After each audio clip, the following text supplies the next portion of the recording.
The Red Ogre of Molui. After days of sailing and dreams of home, they come across another island.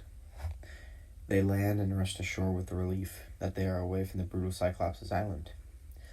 The restless people of the city shuffle out of their homes after seeing the ship come to shore. "Hello, sailors, what brings you to our island?" they say. "You seem cold and wet. Were the seas rough?" says one of the curious villagers.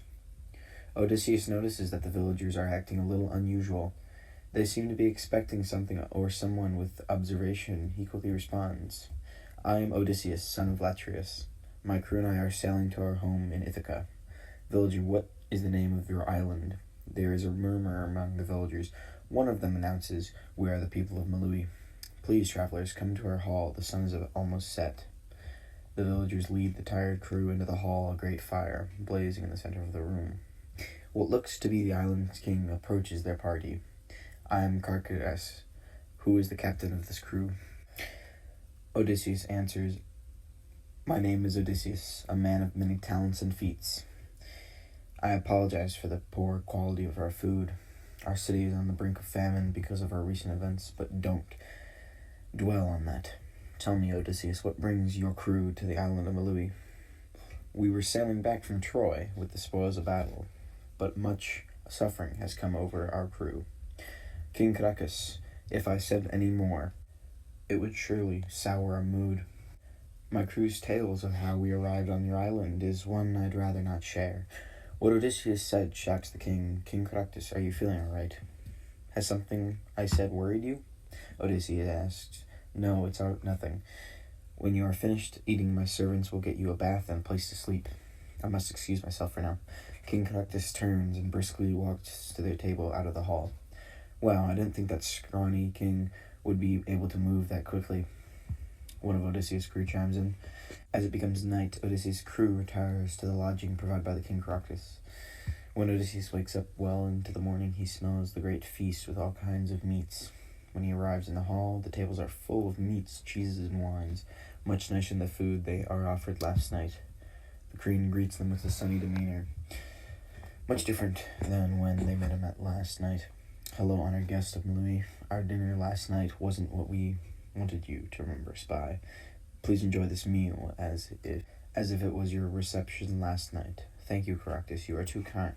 The crew sits down at the table, food practically overflowing from the table. Just then the old man with the crane was led in by the king. The old man and the king made their way to the center of the hall. "Citizens of Molui, the prophecy is unfolding."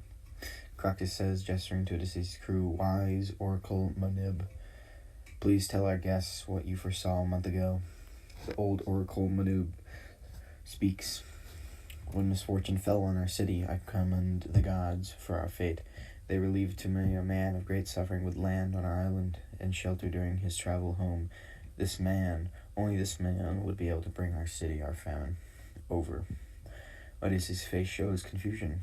"Oracle, surely you couldn't be talking about my crew and me. We don't plan to stay here long to cultivate your fields and herd your cattle to bring out your famine." The oracle speaks again. "Odysseus, you seem to misunderstand our issue. It is not poor land or untended cattle that is a cause of our famine in the mountains beyond the city. There's an ogre.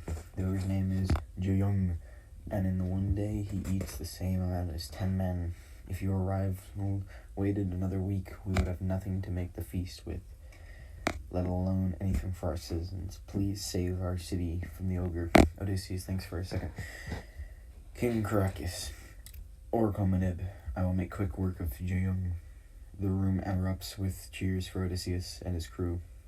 "I am grateful to you, Odysseus, as long as I live." The crew of soldiers make the preparations to fight the ogre. Crafty Odysseus and his crew head out, bringing everything they would need to trick the ogre. Odysseus had planned to capture ogre without needing to shed any blood of his men. They will make their way to the outskirts of town to the foothills by noon. Walking further from town, the crew see the smoke rising inside the woods. They venture in to find the ogre's camp. The ogre is double the height of Odysseus while sitting. He's a skin-mutated, deep red, two-pointed ears sit below horns, the size of a baled fist. "Men, we stay vigilant. If he catches us, not only us, but all the islanders will be doomed." Odysseus reasons to his crew. Odysseus gives the crew the order to start enacting the plan. We will leave a trail of food for the ogre. As we retrace our steps, we will lead the ogre back to the city center and snare his neck and arms and capture him to slay with no resistance. The crew retrace their steps to get back to the city, leaving a trail of various foods. When the ogre catches the scent, he follows the trail of food back to the town center. Just then, Odysseus' snares his neck and arms and ties him down. The townspeople watching from their houses cheer when they see it. The prophecy was true. Hooray for Odysseus and his crew! Later that night, while the villagers prepping the feast in celebration defeated of the ogre, Odysseus smells a strange meat cooking. When they arrive at the feast, the ogre is being served as if it was a normal thing in the world.